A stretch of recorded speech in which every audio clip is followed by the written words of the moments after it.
యేసే ప్రశస్తమైన నామంలో అందరికీ వందనాలు తెలియజేస్తూ ఉన్నాను. ఈరోజు ఒక ప్రత్యేకమైన అంశాన్ని చెప్పాలని ఆశిస్తూ ఉన్నాను. యేసుక్రీస్తు కాపాడే దేవుడు. నిజమే. ఒక ఉదాహరణ, ఒక పాము కోడిపిల్లను చూచింది. అందులో ఒక కోడిపిల్లని తినాలని తరుముతూ ఉంది. వెంటనే ఆ కోడిపిల్ల తల్లి రెక్కల చాటుకు వచ్చేసి దాక్కుంది.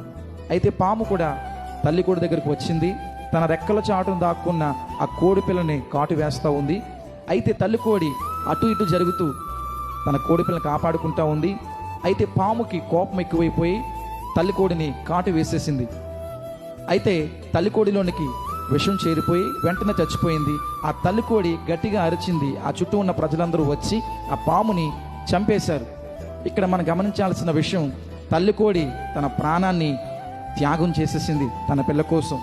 అలాగే మన ప్రభు అయిన యేసుక్రీస్తు సాతాను నుండి మనల్ని రక్షిస్తూ, అనేక ప్రమాదాల నుండి మనల్ని విడిపిస్తూ, మనల్ని కాపాడుతూ ఎంతగానో ప్రేమిస్తున్న దేవుడు. పరిశుద్ధ గ్రంథంలో ఒక అద్భుతమైన మాట ఉంది. లూకా సువార్త 13వ అధ్యాయము 34వ వచనం.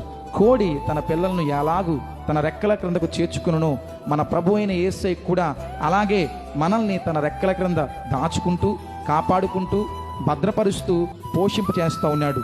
నా ప్రియమైన సహోదరి సహోదరుడా, యేసయ్య మీద విశ్వాసం ఉంచి, యేసయ్య మీద నమ్మిక ఉంచి, యేసయ్య